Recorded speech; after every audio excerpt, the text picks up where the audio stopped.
প্রিয় দর্শক, শুভ সন্ধ্যা। আপনাদের মনে আছে আমি বলেছিলাম যে আমি একটি ছায়া সভা, ছায়া ক্যাবিনেট তৈরি করব এবং রাষ্ট্রীয় গুরুত্বপূর্ণ বিষয়ে আমরা আলোচনা করব। তারই সূত্র ধরে আজকে আমরা আমন্ত্রণ জানিয়েছি আমার চ্যানেলে ডক্টর খলিলুর রহমানকে। আমরা ভারত বাংলাদেশ সম্পর্ক নিয়ে ডক্টর খলিলুর রহমানের সাথে আলাপ করব।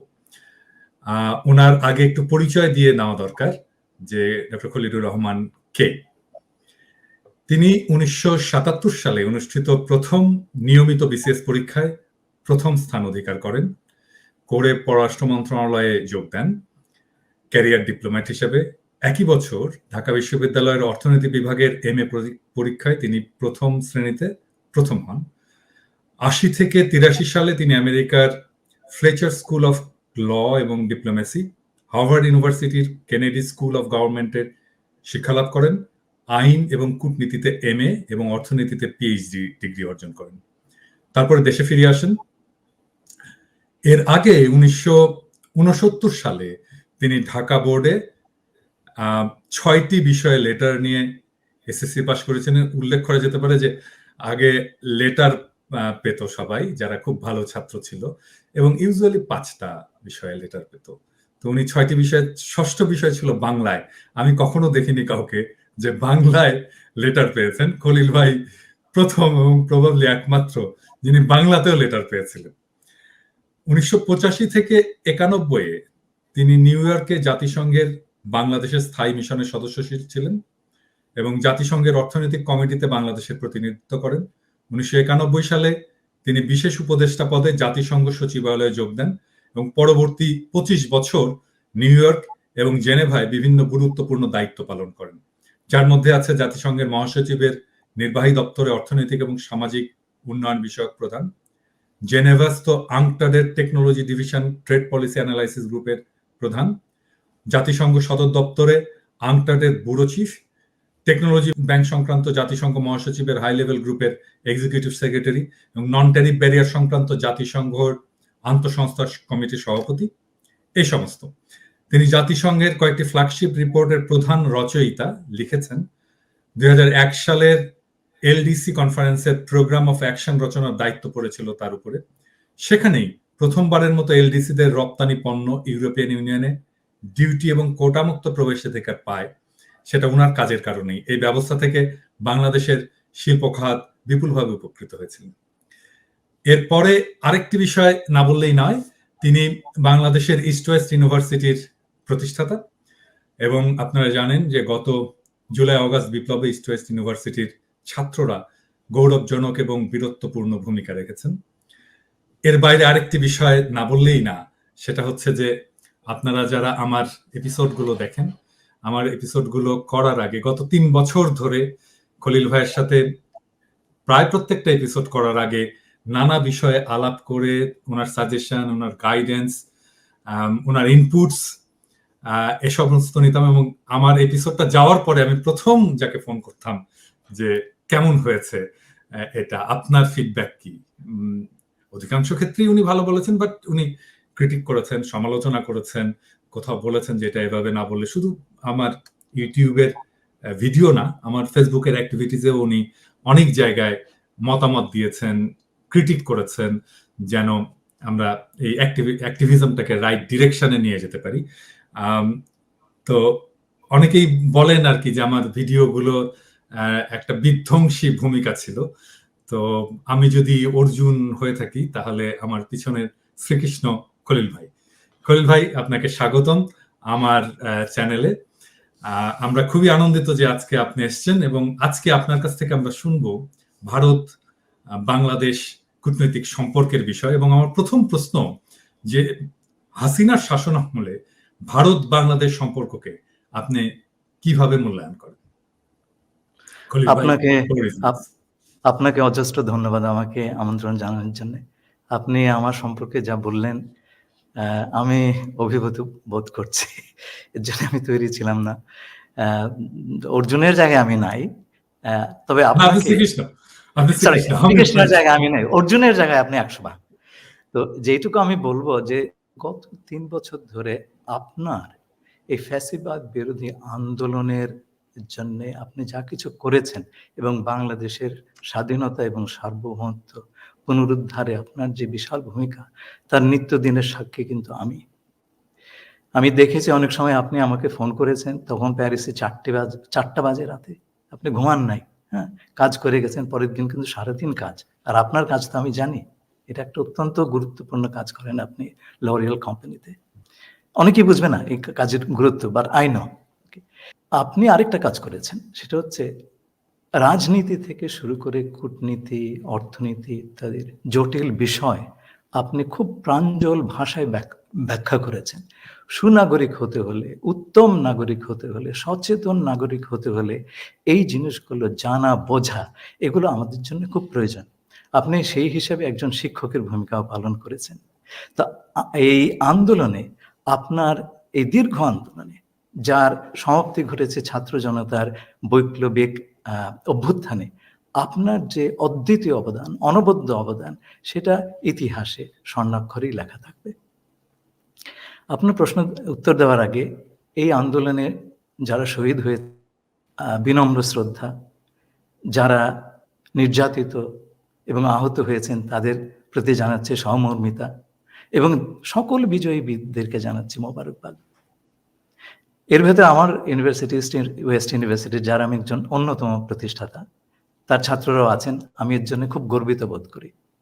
আপনার প্রশ্নে আসি, শেখ হাসিনার 15 বছর শাসনকালে বাংলাদেশের সাথে ভারতের যে সম্পর্কটা ছিল, সেটা কিন্তু স্বাভাবিক, সাধারণ অর্থে দুটো স্বাধীন দেশের ভেতরে দেওয়া নেওয়ার যে কূটনৈতিক সম্পর্ক, এটা সেরকম ছিল না।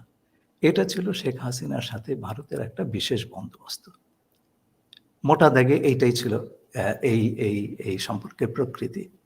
এবং এই সম্পর্কের টার্মস অফ এনগেজমেন্ট ছিল ভারত শেখ হাসিনার ক্ষমতায় থাকা নিশ্চিত করার সকল রকম চেষ্টা করবে, এবং শেখ হাসিনা তার বিনিময়ে ভারতের বিভিন্ন স্বার্থ দেখবেন, বিশেষ করে নিরাপত্তা স্বার্থ। শেখ হাসিনার একটা কথাতেই কিন্তু এই সম্পর্কের নির্যাসটা ফুটে উঠেছে। তিনি বলেছিলেন যে আমি ভারতকে যা দিয়েছি তা চিরকাল মনে রাখবে। তিনি কিন্তু বলেননি যে আমি ভারত থেকে যা এনেছি বাংলাদেশের মানুষ চিরদিন সেটা স্মরণে রাখবে। তিনি বলেননি যে আমি বাংলাদেশের সকল নদীর জন্য পানির ন্যায্য হিস্সা আদায় করে আনতে পেরেছি। তিনি বলেননি আমি সীমান্তে ফেলানি থেকে শুরু করে বাকি যারাই নিহত হয়েছেন সেই হত্যাকাণ্ডগুলো বন্ধ করে দিয়েছি। তিনি বলতে পারেননি আমি ভারতের বাজার খুলে দিয়েছি, যাতে করে খুলে দেওয়ার বন্দোবস্ত করেছি যাতে করে বাংলাদেশের পণ্য অবাধে ভারতে প্রবেশ করতে পারে। তিনি এগুলোর কিছুই বলতে পারেননি। তার কারণ হচ্ছে ওই যে বললাম টার্মস অফ এনগেজমেন্ট, তাতে এগুলো ছিল না যা দেবার। এবং সেই হিসাবে আমি বলবো যে শেখ হাসিনা এবং তার অনুসারীরা ভারতের স্বার্থের প্রতি অনুগত ছিলেন প্রধানত, এবং বাংলাদেশের স্বার্থ কার্যত তাদের কাছে গৌণ বলেই প্রতীয়মান হয়েছে। অন্তত এই সম্পর্কের ফলাফল থেকে আমরা সেই ধারণাই করতে পারি। এই সম্পর্কের সূচনা কংগ্রেসের আমলে। আমাদের মনে আছে 2014 সালের নির্বাচনের আগে, 2013 সালের ডিসেম্বরে সম্ভবত, ভারতের পররাষ্ট্র সচিব সুজাতা সিং ঢাকায় উড়ে এসেছিলেন। মিস্টার এরশাদকে ঘাড় ধরে নির্বাচনে আসবার ব্যবস্থা তিনি করেছিলেন। আমরা দেখেছি সেটা। সেখান থেকে সেটা কিন্তু এই সম্পর্কের সূচনা লগ্নের একটা ঘটনা। এবং 14 সালের নির্বাচন কি হয়েছে সেটা আমরা জানি। এরপরে আমরা দেখেছি গত নির্বাচনে কিভাবে প্রেসিডেন্ট বাইডেনের বাংলাদেশে গণতন্ত্র পুনঃপ্রতিষ্ঠার যে এজেন্ডা ছিল সেটাকে ভারত কিভাবে ভণ্ডুল করে দিয়েছে, এবং এই কাজটাই এই ডামি নির্বাচনের পথটা প্রশস্ত করেছিল। এটা আমরা সেদিন আমরা দেখলাম। হাসিনা এবং তার অনুসারীরা এজন্য বলেছে যে বাংলাদেশের স্বার্থের প্রতি চরম উদাসীনতা দেখিয়েছেন, এবং এজন্যে তার দলের একজন প্রার্থী বলতে পেরেছিলেন যে আমি হাসিনারও প্রার্থী, ভারতেরও প্রার্থী। আপনি ভাবা যায় এই কথা? একটা স্বাধীন দেশে এরকম একটা কথা কেউ বলবে? তো এই বিশেষ বন্দোবস্ত হিসেবে বাংলাদেশ কেবল তার ন্যায্য যে প্রাপ্তি সেটা থেকে বঞ্চিত হয়েছে তা নয়। বাংলাদেশের রাষ্ট্রের এবং বাংলাদেশের জনগণের অপূরণীয় ক্ষতি হয়েছে তাতে। আমাদের স্বাধীনতা এবং সার্বভৌমত্ব বিঘ্নিত হয়েছে। আমাদের মানুষের গণতান্ত্রিক অধিকার, বাক স্বাধীনতা এবং অন্য সকল ধরনের স্বাধীনতা বিলুপ্ত হয়ে গিয়েছিল। এই সময় আমরা দেখেছি স্বাধীনতা, সার্বভৌমত্ব, জাতীয় মর্যাদা, যে ৩টা শব্দ আমরা সবসময় ব্যবহার করতাম। আমরা বলেছি এই কথাটি।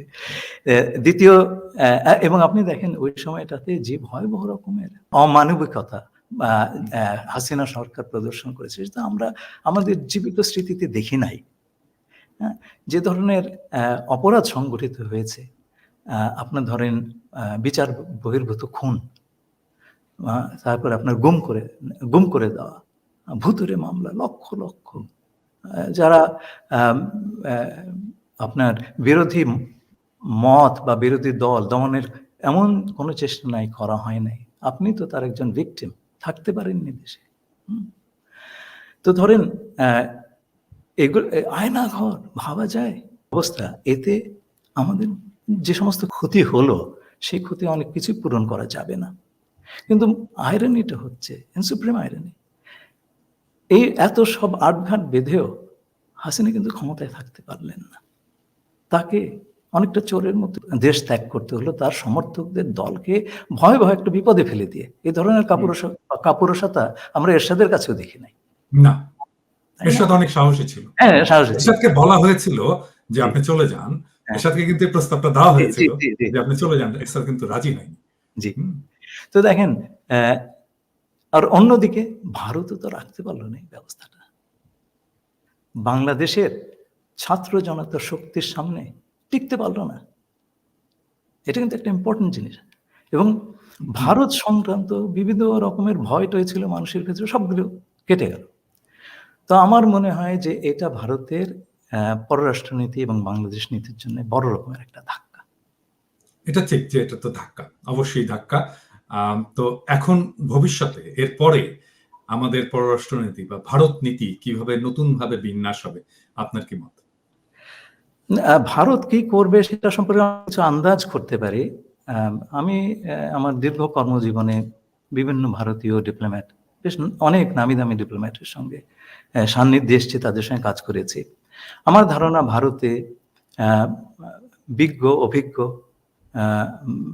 ব্যক্তিবর্গ আছেন নীতি নির্ধারণ মহলে, তারা নিশ্চয়ই অনুধাবন করছেন যে বাংলাদেশে একটা ব্যাপক পরিবর্তন হয়ে গেছে এবং ওই পরিবর্তন, এটা আগের অবস্থায় ফেরত যাবে না। There be no business as usual. কিন্তু এই জিনিসটা তাৎক্ষণিকভাবে মেনে নেওয়াটা কিছু অসুবিধা আছে। কিন্তু অন্যদিকে মেনে না নিলে পরে একটা দীর্ঘমেয়াদে টেকসই প্রতিবেশী সুলভ সম্পর্ক তৈরি করার কাজটাও দীর্ঘতর হবে, দুষ্কর হবে, অন্যান্যরাও এর ভেতরে ঢুকে যাবে। কাজটা কষ্টকর হবে ভারতের জন্য। যেটা বললাম, ভারতের হাসিনার এই পতন ভারতের জন্য একটা নীতি বিপর্যয়। আমরা কংগ্রেসের আগে এটা শুরু হয়েছিল, কিন্তু এটা শেষটা হলো মিস্টার মোদির আমলে। যে কোনো সরকারের জন্য এই ধরনের একটা বিপর্যয় মেনে নেওয়া কঠিন, দেশের জনগণের জন্য মেনে নেওয়া কঠিন। এবং একটা জিনিস খেয়াল করবেন, মিস্টার মোদি কিন্তু এখন নিরঙ্কুশ ক্ষমতার অধিকারী না, তিনি একজন কোয়ালিশন সরকারের প্রধান। ভারতের কোয়ালিশন সরকারগুলোর আগে কি পরিণত হয়েছে আমরা তো জানতাম। তো এই জিনিসটা মেনে নেওয়া, বাংলাদেশের পরিবর্তন মেনে নেওয়া, বাংলাদেশের এই নীতি বিপর্যয় ভারতের, এটা মেনে নেওয়া এই তার জন্য রাজনৈতিকভাবে খুব সুখপ্রদ নাও হতে পারে। এর জন্য আমার ধারণা ভারতের এক ধরনের পরিকল্পিত অস্বীকৃতি বা ক্যালকুলেটেড ডিনায়াল সেটা চলছে। এটা শুরুটা কিন্তু আমরা আন্দোলনের সময় থেকেই দেখতে পেয়েছিলাম। আপনার খেয়াল আছে যে বাংলাদেশে নিযুক্ত ভারতের শীর্ষ ডিপ্লোম্যাটরা, সাবেক শীর্ষ ডিপ্লোম্যাটরা, অনেক অনলাইন অফলাইন কমেন্টেটররা যখন এই আন্দোলন একটা অপ্রতিরোধ্য চরিত্র ধারণ করল, তখন তারা সবাই সমস্বরে বলে উঠলেন, এইটা সব মৌলবাদীদের কাজ, বাংলাদেশ জঙ্গিদের হাতে পড়ে যাচ্ছে এবং এটা আফগানিস্তান হবে, ইত্যাদি ইত্যাদি। এগুলো হচ্ছে ক্যালকুলেটেড ডিনায়াল। এই জিনিসটা তো এখনো রাহুল গান্ধী রাহুল গান্ধী এখনো বলেছে উগ্রপন্থার উত্থান হচ্ছে জি, আমেরিকায় যে। আমেরিকায় এই তো তো এটা আমরাও শুনলাম, শুনে দুঃখও পেলাম। তবে এটা মানে ব্যাপারটা অবাক হওয়ার কিছু নাই। তাদের এক ধরনের ফোবিয়া আছে। তো এটা তো আমাদের বুঝতে হবে। আর তাদের ফোবিয়াটা কি? তাদের ভয়টা কি বাংলাদেশকে নিয়ে? না, তাদের ভয়ের ব্যাপার তো না, এটা স্বার্থের ব্যাপার। আমি আসবো সেই জায়গাটাতে। স্বার্থের ব্যাপার। তারা যেভাবে সাজিয়েছিল, যে যত্নে সাজিয়েছিল একটা জিনিস এবং তার স্বার্থের জন্য, বিশেষ করে নিরাপত্তার স্বার্থ, উত্তর পূর্বাঞ্চলের নিরাপত্তার স্বার্থ, সেইটা হাসিল করার জন্য যেই জিনিসটা সাজিয়েছিল, তাসের ঘরের মতো ভেঙে গেল, সাস্টেইন করতে পারলো না, এটা ধরে রাখতে পারলো। এই যে জিনিসটা, যে এটা যে সাস্টেইনেবল না, এটা যে কোনো আক্কেল জ্ঞান সম্পন্ন মানুষই তো এটা বুঝবে। এরা কেন বুঝলো না?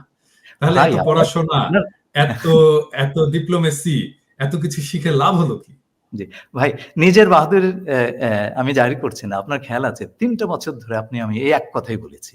হ্যাঁ, আপনি আমাকে জানতে চেয়েছেন প্রথমেই, ভাই এটা টিকবে? আমি বললাম, না, এটা তো টিকার জিনিস না। আমি এরকম দেখি নাই তো। এগুলো হয় না। একটা স্বাধীন রাষ্ট্রকে আপনি এভাবে ট্রিট করতে পারেন? আমার এখনো আপনার সেই টোনটা আমার কানে বাজে।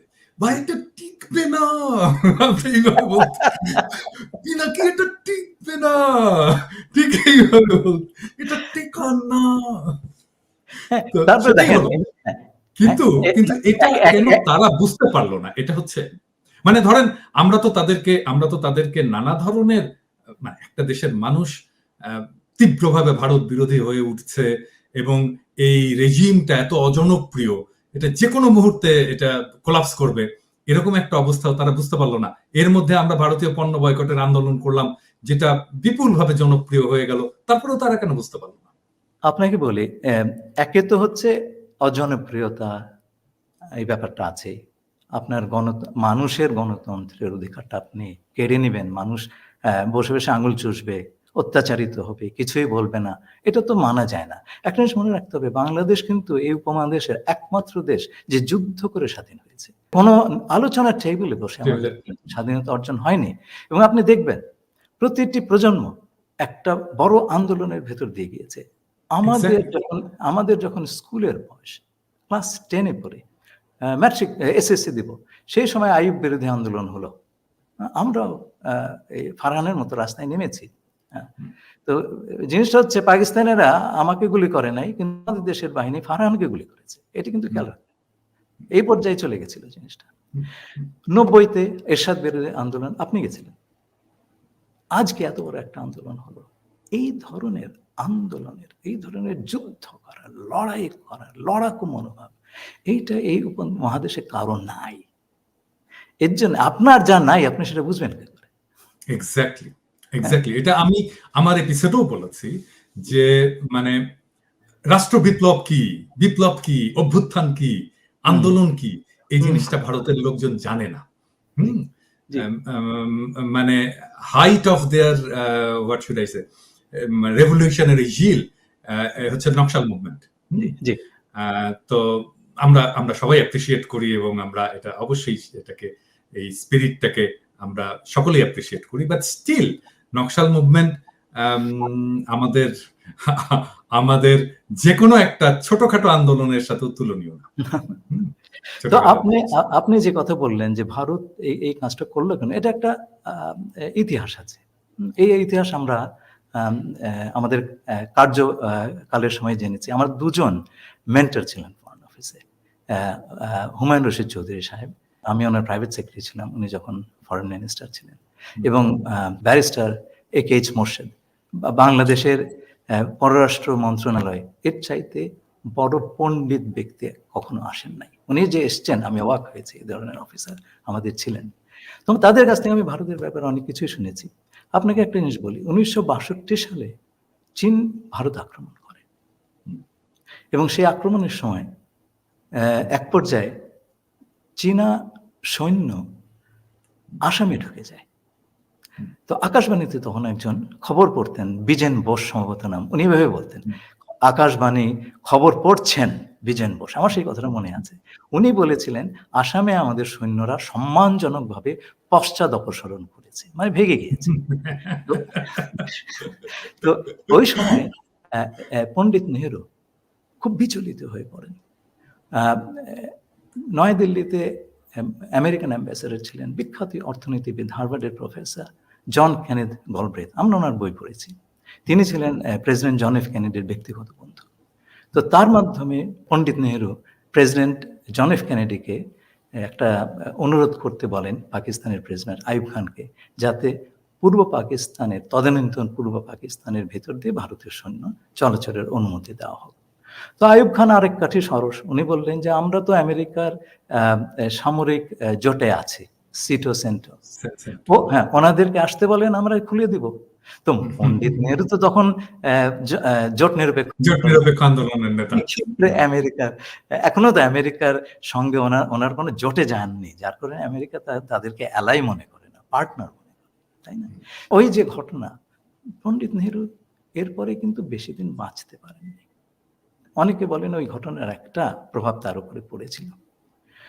তো ধরেন তার কন্যা যখন দেখলেন বাংলাদেশ যুদ্ধের সময় তারা একটা সুযোগ পেলেন বাংলাদেশকে ওই ব্যবহার করা সেভেন সিস্টারের সঙ্গে সংযোগের জন্যে, সেই সুযোগটা হাতছাড়া করতে চাইলেন না। এর জন্য বাংলাদেশের প্রবাসী সরকারের সঙ্গে তারা একটা 25 বছরের চুক্তি করেছিলেন।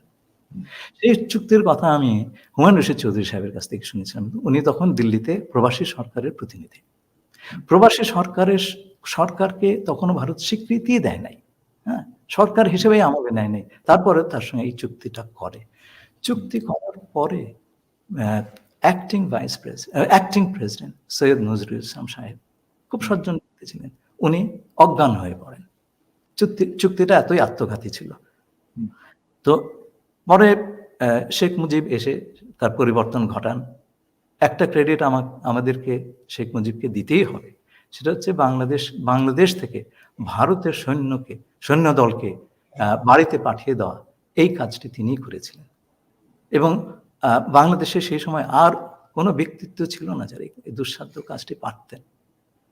এবং বাংলাদেশকে স্বাধীন একটা দেশের ভিত্তিতে প্রতিষ্ঠা করার জন্য এটা একটা অত্যন্ত বড় কাজ ছিল।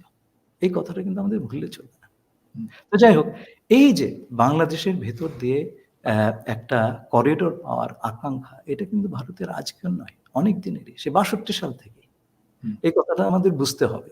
তো এই যে বাংলাদেশের সঙ্গে যে সিকিউরিটি অ্যারেঞ্জমেন্ট হলো, হাসিনাকে ক্ষমতায় রাখা ইত্যাদি, তো ভারত যে এক ঝুড়িতে সব ডিম রেখে দিল, সেটার ওই আমার মনে হয় অ্যাবাইডিং রিজন হচ্ছে ওই যে আপনার একটা ট্রমা, 62 সালের ট্রমা যায়নি তো। তো এখন এই যে সাজালো জিনিসটা টিকলো না ভাই, টিকলো না, এবং ক্ষতি তো হলো বাংলাদেশের মানুষের সব ধরনের আস্থা বা আপনার বন্ধু ভাবাপন্নতা, ভারত সরকারের জনগণের কথা বলছি না, সেটা তো অনেকটাই নষ্ট হয়েছে। এতে ভারতের ক্ষতি হলো বলে আমি মনে করি। তবে আমার ধারণা যে অন্তর্বর্তীকালীন সরকার যেহেতু দীর্ঘস্থায়ী নয়, ভারত এই মুহূর্তে তার সম্পর্ক যে আমূল পরিবর্তন করবে তা নয়, এটা তারা হোল্ডিং অপারেশন হিসেবে রেখে দিবে, যাতে বাংলাদেশ থেকে ভারতের জন্য কোনো ক্ষতিকর ঘটনা না ঘটে তার চেষ্টা তারা করবে, এবং করাটাই স্বাভাবিক। এবং যতটুকু সুবিধা শেখ হাসিনার আমলে পেয়েছে তারা, সেগুলো বজায় রাখার জন্য নানা রকম চাপ দেবে, এবং চাপ দেওয়া জন্য তাদের সহায়তাকারীর তো অভাব নেই। 15 বছর ধরে এই দেশে করেছে। এটা প্রথম আলো, ডেইলি স্টার, কত কিছু আছে, আমি কারো নাম বলবো না, কিন্তু সেটা আপনার অবজারভেশন, আমি এই বিষয়ে কমেন্ট করতে চাচ্ছি না। কিন্তু আমি যেটা বলবো সেটা হচ্ছে যে একটা পর্যায়ে গিয়ে ভারতের উপলব্ধি হবে যে বাংলাদেশের উপর তাদের যে সবচাইতে বড় নির্ভরতা, সেটা হচ্ছে 7 রাজ্যে, 7 সিস্টার্স এর যে নিরাপত্তা এবং স্থিতিশীলতা, সেটার জন্য বাংলাদেশের সহায়তা, এইটা তাদের বাংলাদেশের কাছে তার চাইতে বড় ঠেকা। এই জিনিসটা করা বাংলাদেশকে বাদ দিয়ে খুব দুষ্কর এবং ব্যয় সাপেক্ষ। তো যদি বাংলাদেশের মাধ্যমে সেটা করিয়ে নিতে পারে তাহলে তার জন্য সুবিধাজনক। শুনেন, যার যার স্বার্থ নিয়ে শেষে আসে, আপনি যদি ভারতের জুতোয় আপনার পা দুটো দিয়ে দেখেন তাহলে এটা আপনার কাছে একটা খুব রেশনাল জিনিসের মনে হবে, তাই না? তো আমরা তো কেবল শুধু আপনি যদি কিন্তু ঘটনাটা হচ্ছে খলিল ভাই যে নিশ্চয়ই আমি আমার স্বার্থ দেখব, কিন্তু আরেকজনকে পদানত করে, আরেকজনের নাগরিক মানবিক অধিকারকে নিষ্পেষিত করে আমি তো আমার স্বার্থকে ধরে রাখতে পারবো না। এটা খুবই সিম্পল ইকুয়েশন। সেটাই তো মিস্টেকটা তো তাদের ওইখানে। আমার মনে হয় এই জিনিসটা এখন ভারতের হয়তো বোধগম্য হবে, কারণ অনেক সময় বিশাল ধরেন আমি জাস্ট বলি যে ভারতের কিভাবে বোধগম্য হবে, মানে হাসিনাকে তারা আশ্রয় দিয়েছে এবং হাসিনাকে আশ্রয় দেওয়ার পরে প্রফেসর ইউনূস নিজে বলেছে যে হাসিনা যদি চুপ থাকে, হ্যাঁ চুপ থাকা উচিত। এটা তো প্রফেসর ইউনূসের পরিষ্কার বার্তা যে হাসিনার চুপ থাকা উচিত। তারপরেও এই যে গতদিন তো দেখলেন যে একটা ফোন কল ফাঁস হয়েছে, আমি টুপ করে ঢুকে যাবো, আমি সীমান্তের কাছাকাছি আছি, আমি কাছাকাছি আছি, টুপ করে ঢুকে যাব। হ্যাঁ, তো এই সমস্ত কাজ করতে দিচ্ছে কেন ইন্ডিয়ান সরকার? কেন তাকে কথা বলতে দিচ্ছে? আমি যদি মনে করি যে তার প্রাণ বাঁচানোর জন্য তাকে আশ্রয় দিয়েছে, তাকে এই কাজগুলো কেন করতে দিচ্ছে? মানে হাসিনা কি ইন্ডিয়ার মাটিতে বসে বাংলাদেশে পলিটিক্স করবে? এটা কি ইন্ডিয়া চায়? সবগুলো পালাচ্ছে, কোথায় পালাচ্ছে? ইন্ডিয়া পালাচ্ছে। মানে আওয়ামী লীগের লোকজন যে পালিয়ে যাচ্ছে, কোথায় আশ্রয় পাচ্ছে? ইন্ডিয়ায় যাচ্ছে। যারা ধরা পড়ছে ইন্ডিয়ার বর্ডারে ধরা পড়ছে। বিপ্লব পালালো, কোথায় পালালো? ইন্ডিয়ায় পালালো, তাই না? তো ইন্ডিয়া কি আসলে এটা বুঝেছে যে তারা যে মিস্টেক করেছে সেখান থেকে ফিরে আসার আমি একটা জেস্টার অফ গুডউইল বলে না, সেটা তো দেখাবো, সেটা তো দেখাচ্ছে না তারা। আমি আপনাকে বলি, আপনি যদি কাউকে এগুলো করে পার পেয়ে যান, আপনি এটা করবেন, এটাই নিয়ম, জগতের নিয়ম। তাই আপনি পার পেয়ে যাচ্ছেন। এগুলো হচ্ছে, আপনি ধরেন আমি আপনাকে একটা জিনিস বলি, ভারতের একজন বিচ্ছিন্নতাবাদী নেতা যদি বাংলাদেশে এসে আশ্রয় নেন, ভারত সেটা সহ্য করবে? এক্স্যাক্টলি। আচ্ছা, প্রত্যর্পণ করবে, আমরাও দিয়ে দিব, ঠিক আছে, আমার সঙ্গে চুক্তি আছে। তাহলে চুক্তি যদি থাকে তাহলে দুদিকেই তো মানতে হবে। হ্যাঁ, একতরফা তো আপনি মানতে পারেন না। কিন্তু আমরা কি সে কথা বলেছি? আমরা যদি আমরা যদি এই কথাগুলি না বলি যে আমার অপরাধী, এখন তো তার বিরুদ্ধে মামলা হচ্ছে, তো এখন আমাদের দেশের অপরাধীরা আপনার দেশে একটা অভয়ারণ্য পাবে, আর আপনি চাইবেন এইখানে আপনার অপরাধীরা আমরা টুপ করে ধরে ফেলি এলেই। এটা তো হয় না। কিন্তু আমরা কি কথা বলছি? না, এখন তো আবার একটা প্রশ্ন আসতে পারে, মানে ধরেন হাসিনার লোকরা বলতে পারে আপনি তো প্যারিসে বসে পলিটিক্স করলেন, বাংলাদেশের বিপ্লব করলেন, আপনি কিভাবে করলেন? আমি তো পলিটিক্যাল রিফিউজি। সে তো পলিটিক্যাল রিফিউজি না, সে তো অ্যাসাইলামও পায়নি। সে কোন স্ট্যাটাসে আছে? তার স্ট্যাটাস কি? তার তো ডিপ্লোম্যাটিক পাসপোর্টও নাই, সে তো ভিসাও পায়নি, তাই না? আমি আপনাকে বলি যে না, এটা আপনার আইন নীতি নিয়ম সেগুলোর কথা হচ্ছে না। আমি পারলে আমি করবো, আপনি না পারলে, আপনি পারলে আপনি করেন। আপনি বলেন কালকে ফেরত দিতে হবে, এই যে ফোন কল পেয়েছি, আপনি ফেরত দেন, আপনি দাবিটা করেন। সেই দাবিটা যদি না করে তাহলে ওরা যদি চালিয়ে যায়, আপনি কি করবেন? আপনি নীরবতা হচ্ছে সম্মতির লক্ষণ, আপনি নীরব আছেন, তার মানে আপনি মেনে নিচ্ছেন। এই যে মেনে নেওয়ার একটা কালচার তৈরি হয়েছে আমাদের দেশে দীর্ঘদিন ধরে, এই কালচারটা যদি মানে চলতে থাকে তাহলে তো আবার এদের পুনর্বাসিত হওয়া তো কেবল সময়ের ব্যাপার মাত্র, সেটা তো আমাদের বুঝতে হবে। তো সেই কথাটা কি আমরা বলছি? আমরা কি বলছি যে ঠিক আছে, তোমার সঙ্গে আমি ডিল করব সার্বভৌমত্ব সমতা ভিত্তিতে। আমি জানি তোমার চাইতে আমার শক্তি কম, তোমার চাইতে, কিন্তু কেবলমাত্র শক্তির বিচার দিয়ে দুটো দেশের সম্পর্ক হয় না। তুমি আমার সঙ্গে চুক্তি করেছো বন্দি প্রত্যর্পণের চুক্তি, আমি এই চুক্তি মানব, তোমার দেশের মন্দ লোক আমার দেশে এলে আমি ফেরত দেব, কিন্তু আমি চাই যে তুমিও এই চুক্তি একইভাবে মান্য করো। এই কথাটা তো আমাদের বলতে হবে। আমি যদি একটা জিনিস দাবি না করি, আমি যদি চুক্তির আমার দিকটার কার্যকারিতা দাবি না করি, আমাকে কে দেবে ভাই? এটা তো দুনিয়ার নিয়ম। তো আপনি যেমন একটা ভাড়া বাসায় আছেন, ভাড়া দিচ্ছেন না, আর বাড়িওয়ালাও কিছু বলছে না, আপনি কি করবেন? ভাড়া দিবেন না, তাই না? না, এখন ধরেন আমরা এখন এই যে ভারতের সাথে আমাদের সম্পর্ক, আমরা সেটাকে কিভাবে পুনর্বিন্যাস করব? তো কেমন হবে এখন আমাদের ভারতের সাথে আমাদের সম্পর্ক? আচ্ছা, তো সেটা হচ্ছে যে কথাটা আপনাকে বললাম যে আমাদের সঙ্গে ভারতের এই আলাপটা একটু শেষ করে নিই। ভারত যেটা করবে সেটা হচ্ছে হোল্ডিং অপারেশন, এর বেশি কিছু করবে বলে আমার মনে হয় না। বরঞ্চ দীর্ঘমেয়াদে আমাদের দেশের সঙ্গে সম্পর্ক স্থাপন করার জন্য তার রেশনাল কোর্স হবে, যারা আগামীতে ক্ষমতায় আসতে পারে বা একটা বড় রোল প্লে করতে পারে তাদের সঙ্গে সম্পর্ক স্থাপন করা, যেটা চায়না অলরেডি শুরু করে দিয়েছে। তারপরে তাদের যারা অনুগত অনুসারী, যারা আপনার এখন, আপনাকে সেটা তো পুনরুদ্ধার করতে হবে, পুনর্নির্মাণ করতে হবে, এবং সেটা পুনর্নির্মাণ করতে হবে এমনভাবে যেটা আমাদের স্বার্থ সমুন্নত রাখে। আমি আসবো, কিন্তু তার আগে আমি আরো দুটো চ্যালেঞ্জের কথা বলে নিচ্ছি। প্রথম চ্যালেঞ্জ হচ্ছে এই সরকারের সামনে ভারত যে ধরনের চাপ দেবে বা দিচ্ছে সেগুলো মোকাবিলা করা, এবং সেইটা না করতে পারলে, সঠিকভাবে না করতে পারলে এই ফ্যাসিবাদের সমর্থকদের পুনর্বাসন সহজতর হবে। এটা আপনি ঠেকাতে পারবেন না। এবং তাহলে পরে এত মানুষ কেন শহীদ হলেন, রক্ত দিলেন, হ্যাঁ, আহত হলেন, চোখের অশ্রু। এমন কি দু একটা এক্সাম্পল দিতে পারেন যে যেখানে ভারত এর মধ্যে চাপ দিয়েছে এবং আমরা সাকসেসফুলি সেটাকে মোকাবেলা করতে পারিনি? দু একটা এক্সাম্পল। না, আমি বরঞ্চ বলবো সাকসেসফুলি যেটা মোকাবেলা করেছি। হ্যাঁ, যেমন আমাদের প্রধান উপদেষ্টা প্রফেসর ইউনূস দ্ব্যর্থহীনভাবে বলেছেন যে ভারত যে কাজটি করছে, যে বাংলাদেশে জঙ্গি উত্থান ইত্যাদি, এগুলো এক্সাজারেশন, হ্যাঁ, এগুলোর কোনো ভিত্তি নেই। হ্যাঁ, তো সেখানে উনি খুব জোরের সঙ্গে রিফিউট করেছেন। উনি হাসিনা সম্পর্কেও যথেষ্ট শক্ত ভাষায় বলেছেন ইটস টু আর্লি, এখনো এই বিষয়ে এক ধরনের কোনো জাজমেন্ট দেওয়া বা কোনো রায় দেওয়ার সময় আসেনি। আমাদের আরেকটু আমি আজকে একটা এপিসোড করছিলাম, রেডি করছিলাম, এই যে ধরেন রাহুল গান্ধীর যে বক্তব্য, যে উনি বললেন যে বাংলাদেশে উগ্রপন্থার উত্থান হচ্ছে, এটার কিন্তু একটা রিবাটাল দিয়েছেন আমাদের পররাষ্ট্র উপদেষ্টা তহিদ সাহেব। উনি বলেছেন এটা সত্য নয়। হ্যাঁ, মানে আমার এটা শুনে খুবই মেজাজ খারাপ হয়েছে।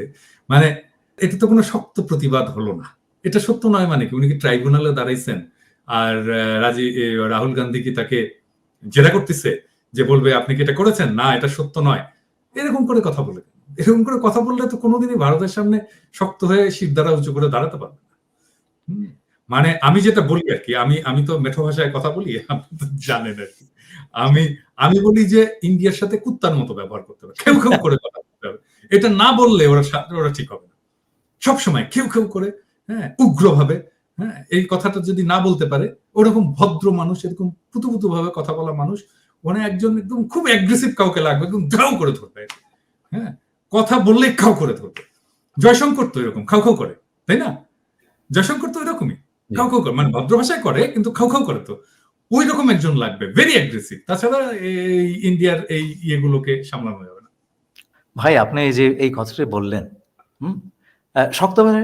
শক্ত ভাষায় আপনি দেখেন না, আমি তো আমেরিকায় থাকি। আমেরিকার সবচেয়ে শক্তিশালী দেশ পৃথিবীতে, হ্যাঁ, সে অর্থনীতি বলেন, সমরশক্তি বলেন, তো সেই দেশের পক্ষে খুব শক্ত ভাষায় কথা বলা সম্ভব। আমাদের সমস্যাটা কোথায় জানেন? 15 বছর ধরে আমরা এক ধরনের ভোকাবুলারি বা ভাষায় অভ্যস্ত হয়ে গেছি, যেমন বন্ধু দেশ, রাইট, এই ধরনের ভাষা, তাই না? আচ্ছা, এবং এক ধরনের ভারত ভীতির রেশ রয়ে গেছে, এখনো রয়ে গেছে বাংলাদেশে। হ্যাঁ, মনে করতো যে র মানে একেবারে জেমস বন্ড, রয়ের এজেন্ট মানে এক একজন জেমস বন্ড। হ্যাঁ, কিন্তু আমরা তো এইটা ভুলে যাচ্ছি কেন, যে এত সব জিনিস টিকলো না আমাদের ছাত্রদের সামনে। এটা তো ভুলে গেলে হবে না, তাই না? তো এর জন্য আমার মনে হয় যে কথাটাতে আমি একটু পরে আসবো, নতুন ফরেন পলিসির কথা আমি আসবো সেটাতে। কিন্তু আমি প্রথম যেই চ্যালেঞ্জের কথা বললাম, ভারতের চাপ, এই চাপ নেওয়াটা এবং খুব শক্তভাবে এই চাপ নেওয়াটা, এটা খুব প্রয়োজন। সেকেন্ডলি, ভারতের নীতি বিপর্যয়ের কারণে এক ধরনের কৌশলগত আপনার শূন্যতার সৃষ্টি হয়েছে, এবং এই শূন্যতার সুযোগ কিন্তু এখানকার সক্রিয় নানান ধরনের শক্তি বা স্বার্থ, স্থানীয় বা বিদেশি, তারা নেওয়ার চেষ্টা করবে। আমরা কি এই ব্যাপারে সচেতন আছি? আমরা বুঝতে পারছি তো আমরা সেই রকম আমাদের নাই। তো এই জিনিসটা তো আমাদের খুব ভালো করে হ্যান্ডেল করতে হবে, সামাল দিতে হবে। তা নাহলে পরে তো সরকার থাকা দূরের কথা, দেশই টিকবে না ভাই। এটা আমার একটা বড় রকম, আমি রাতে ঘুমাতে পারি না এই কথা ভেবে। এই নিয়ে আমাদের বিস্তর আলোচনার দরকার আছে। এই হ্যাঁ, বিভিন্ন লোক এখন আসবে বিভিন্ন দেশ থেকে, তার নানান রকম স্বার্থ। এই তো আমাদের আমাদের আমেরিকান বন্ধু আসছে আর কি, তো ডোনাল্ড না, ট্রাম্প। শুধু তাই নয়, ধরেন যারা অ্যাক্টিভ ছিল না অ্যাক্টিভ হচ্ছে, হ্যাঁ, অনেকে তার সুর বদল করছে, নতুন নতুন অ্যালায়েন্স তৈরি করার চেষ্টা করছে। আমাদের দেশের ভেতরেও নানান দল, নানান মতের লোকজন নানান রকম কাজ করছে। there is no method in this madness। তো যার কারণে এটার মানে শেষ কোথায় গিয়ে দাঁড়াবে সেটা আমি ঠিক বুঝতে পারছি না। তো এই নিয়ে এই বিষয়টা নিয়ে যদি সরকার খুব বেশি রকম যথাযথ আপনার নজর না দেয়, আমরা বিপদে পড়ে যেতে পারি। এখানে আরেকটা বিষয় একটু আমি বলতে চাই। সরকার তো ডেফিনেটলি সরকার তো এটা দেখবেই, কিন্তু আসল স্টেক হোল্ডার, আমাদের পাওয়ারের আসল স্টেক হোল্ডার তো আমাদের পলিটিক্যাল পার্টিগুলো, এবং আমরা যদি খুব স্পষ্টভাবে বলি বিএনপি এবং জামাত, তারাই দুই বৃহৎ রাজনৈতিক দল যারা এই ফ্যাসি বিরোধী আন্দোলনের লড়াইয়ে আমাদের দুইটা প্রধান বিরোধী রাজনৈতিক দল হচ্ছে বিএনপি এবং জামাত। এই বিএনপি এবং জামাতের ভেতরে ইন্টারনালি এই যে গ্লোবাল রাজনীতি, গ্লোবাল পলিটিক্স, গ্লোবাল প্লেয়ার, এদের ব্যাপারে কি এদের সাথে ডিল করার সাফিসিয়েন্ট ক্যাপাসিটি কি ইন্টারনালি তাদের আছে? না, খুব ডাইরেক্ট হয়ে গেল। না, ডিল করা তো অনেক পরের কথা। জিনিসগুলি যে ঘটছে সেটা বোঝারই তো সক্ষমতা আছে কিনা সেটাই তো দেখতে হবে। আপনি আগে বুঝবেন, তারপরে ডিল করবেন। একটা সময় কিন্তু ছিল, তো সেইগুলি এক পর্যায়ে গিয়ে 2 বছর হোক, 1 বছর হোক, 1.5 বছর হোক, দেশের দায়িত্ব তো ইলেক্টেড বা নির্বাচিত প্রতিনিধিদের উপরই পড়বে, তাই না? এই অবস্থা তো চিরকাল থাকবে না, আনলেস সামথিং এলস হ্যাপেন্স, অন্য কিছু ঘটে না গেলে। আচ্ছা, তো এবং অন্য কিছু ঘটে যাবে না সেটা কিন্তু আপনি দিব্যি করে বলা যায় না। এখন কেউ সার্টেন না। We are in a very volatile situation. তো এই অবস্থাতে তবু আমি বলবো যে ঠিক আছে, বছর দেড়েক পর একটা নির্বাচন হলো, যারা এলেন তারা কি আর দে প্রিপেয়ার যে এই যে একটা বিশেষ বন্দোবস্ত হলো আর কখনো বাংলাদেশে আসবে না? এই যে দেখেন, নাৎসিরা ইহুদিদের কত বড় ক্ষতি করেছে, এবং ইহুদিরা কি বলেছিল? নেভার এগেইন, আর কখনো ঘটবে না, ঘটতে দেয় না। তারা যা কাজ করছে তাদের সেইগুলো আমাদের পছন্দ অপছন্দের কথা আমি বলছি না, আমি বলছি তারা করতে দেয়নি, ছোট্ট একটা জাতি করতে দেয়নি। আমরা তো অনেক বড় জাতি। এই যে আমাদের অনেক সময় বলা হয় ছোট দেশ, আমরা তো ছোট দেশ না ভাই। সারা পৃথিবীতে 195টা দেশ আছে, তার মধ্যে পপুলেশনের দিক থেকে, জনসংখ্যার দিক থেকে আমরা অষ্টম, 195 মধ্যে অষ্টম।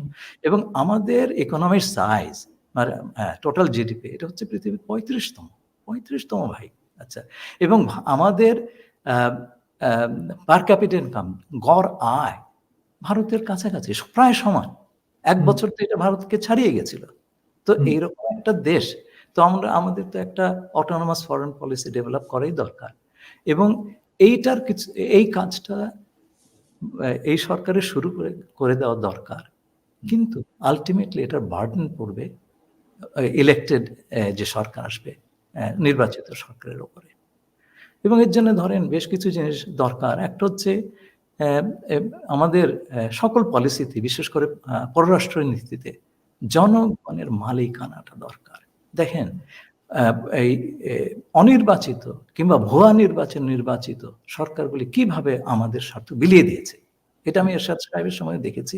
উনি গঙ্গা নদীর পানিতে একটা গ্যারান্টি ক্লজ, এটা জিয়াউর রহমান সাহেবের সময়, BM আব্বাস সাহেব আমাদের পানি নেগোসিয়েটর ছিলেন, অত বড় পানি নেগোসিয়েটর আমরা কখনো পাইনি। তিনি গ্যারান্টি ক্লজের বন্দোবস্ত করেছিলেন, এরশাদ সাহেব ছেড়ে দিলেন ক্ষমতায় থাকার জন্য। তারপরে তো গত 15 বছর দেখেছি আমাদের যে সমস্ত স্বার্থ কিভাবে বিলিয়ে দেওয়া হয়েছে, এটা যেন গণিমতের মান। তো এই জিনিসটা যেন না হয়, অনির্বাচিত সরকার কিংবা ভুয়া নির্বাচিত সরকার যেন না আসে, আমার মনে হয়। এবং এর জন্য তত্ত্বাবধায়ক সরকার ফিরিয়ে আনা দরকার। এবং আমি আরেকটা অবজারভেশন দিব, 2001 সালে যে তত্ত্বাবধায়ক সরকার হয়েছিল তার প্রধানের প্রাইভেট সেক্রেটারি হিসাবে আমি দেশে ফেরত গিয়েছিলাম জাতিসংঘ থেকে। আমি সামনে থেকে দেখেছি যে ওই নির্বাচন কিংবা রাজনৈতিক দলগুলোর বিহেভিয়ার ইত্যাদি। আমাদের দেশে দেখবেন আপনি প্রত্যেকটা 2001 সালে আপনি প্রাইভেট সেক্রেটারি ছিলেন, প্রধান উপদেষ্টা। হ্যাঁ, সেই কারণে আমি একেবারে সামনের রো থেকে দেখেছি কি ঘটে। তো আমাদের ভাগ্য ভালো, আমরা একটা নির্বাচন করে আমরা বলতে হবে সরকার একটা নির্বাচন করে সসম্মানে স্থান ত্যাগ করতে পেরেছিল। আপনি এক জায়গায় ঢুকলেন, তার চাইতে বড় জিনিস হচ্ছে আপনি সম্মান সহ বেরিয়ে যেতে পারলেন কিনা, সেই কাজটা সম্ভব হয়েছিল। তো ধরেন এই যে প্রত্যেকটা তত্ত্বাবধায়ক সরকারের সময় আপনি দেখবেন আগের সরকারটা ফেল করে গেছে, তারা পাশ করতে পারে নির্বাচন। কারণটা কি জানেন? আমার ধারণা 5 বছর লম্বা সময়, প্রথম 2 বছর তারা যে সমস্ত ওয়াদা করেছিল সেগুলো পালন করার চেষ্টা করে, তারপরে মাঝপথে পথ হারিয়ে ফেলে, নানান রকম দুষ্কর্মে নেমে পড়ে। 5 বছরের বদলে আমেরিকার মতন 4 বছরে নির্বাচন হলে, তাহলে পরে দেখবেন আপনি 2 বছর ঠিক মতন কাজ করছে, তারপর তো নির্বাচন এসে যাচ্ছে পরবর্তী 2 বছর। তখন ওই ক্ষমতা হারানোর ভয়টা খুব থাকবে। এবং আমার মনে হয় আমি 4টা-5টা নির্বাচনে এই 4 বছর মেয়াদী সরকার দরকার হবে, যাতে করে মানুষ তার ইচ্ছামতো সরকার প্রতিষ্ঠা করতে পারে এবং সরকার যদি দুষ্কর্ম করে তাকে চটজলদি ফেলে দেওয়ার একটা গণতান্ত্রিক ব্যবস্থা তার হাতে থাকে। তো যেটা হচ্ছে জনগণের কর্তৃত্ব নিশ্চিত করা। এই জনগণই কিন্তু এই হাসিনার সঙ্গে ভারতের বন্দোবস্তকে আপনার উৎখাত করেছিল। এই জনগণকে অন্য কেউ পারে নাই ভাই। তো সুতরাং এই জনগণকে বাদ দিয়ে আপনি পররাষ্ট্রনীতি করবেন, টিকবে না তো, আপনি দেশ বিক্রি করে দেবেন। তো সেইটা হচ্ছে 1 নম্বর। 2 নম্বর হচ্ছে এফেক্টিভ ডিটারেন্স, মানে আপনাকে কেউ যদি আক্রমণ করতে আসে তার 5 বার চিন্তা করতে হবে যে আমি অক্ষতভাবে ফেরত যেতে পারবো কিনা। হ্যাঁ, তো এই ডিটারেন্স আমি দীর্ঘকাল কাজের উপলক্ষে সুইজারল্যান্ডে ছিলাম, সেখানে দেখেছি প্রাপ্তবয়স্ক সকলেরই মিলিটারি ট্রেনিং, পুরুষদের জন্য আপনার কম্পালসারি, বাধ্যবাধক, মেয়েদের জন্য ঐচ্ছিক বা ভলান্টারি। এইরকম একটা সুইজারল্যান্ড একটা ছোট্ট দেশ, আপনি দেখেন ইউরোপের মাঝখানটা একটা ছোট্ট দেশ, তার সে আপনার যুদ্ধ বা সামরিক প্রিপারেশনে খুব বেশি খরচ না করে এই কাজটা করেছে। প্রত্যেকটা মানুষকে সে এনেবল করেছে, তাকে সামর্থ্য দিয়েছে দেশকে বাঁচানোর এবং আমাদের দেশকে রক্ষা করার যে স্পৃহা সাধারণ মানুষের, জনগণের, সেটা আমরা দেখলাম ভাই। তো সেই জনগণকে আপনি, সেই বিশেষ করে যুব সমাজকে আপনার এনেবল করতে হবে। এই দেশকে দুর্যোগের সময়, এই যে বন্যার সময় আমরা দেখলাম, ট্রাফিক নিয়ন্ত্রণের সময় দেখলাম, যে কোনো দুর্যোগের সময় আমার দেশ আক্রান্ত হলেও তারা যেন দেশের জন্য দাঁড়িয়ে যেতে পারে। তো এই জিনিসটা যদি বাইরের শত্রুরা জানে বা মিত্ররা জানে, তারা আমাদের সঙ্গে দুষ্কর্ম করার আগে 3 বার চিন্তা করে দেখবে। 3 নম্বরটা হচ্ছে ফরেন সার্ভিস। আমাদের ফরেন সার্ভিসে, আমি তো সেই সার্ভিসের লোক, খুব মেধাসম্পন্ন ছেলে প্রতি বছর যায়, কিন্তু যখন দেখবেন সর্বোচ্চ লেভেলে ডিপ্লোমেসি নাই, দেশ বিক্রি করার চেষ্টাই হচ্ছে আসল, তখন ডিপ্লোমেসি কিন্তু কিছু বিশেষ করার থাকে না, চাকরি করতে হয় বেচারাদের পারে। কিন্তু একটা অটোনমাস ফরেন পলিসি, যেখানে আমাদের দেশের স্বার্থটা হবে প্রধান, যেখানে যে কোনো দেশের সঙ্গে আমার পার্টনারশিপ হবে স্বার্থের ভিত্তিতে, কোনো বন্ধু শত্রু বলে কিছু নাই। এই যে সকলের সঙ্গে বন্ধুত্ব, শত্রুত্ব, সমস্ত এগুলো হয়েছিল কোল্ড ওয়ারের সময়। আমাদের তো জন্ম কোল্ড ওয়ারের সময়, সেখানে পৃথিবীটা 2টো ভাগে ভাগ ছিল, হ্যাঁ, পুঁজিবাদী, সমাজবাদী ভাগ।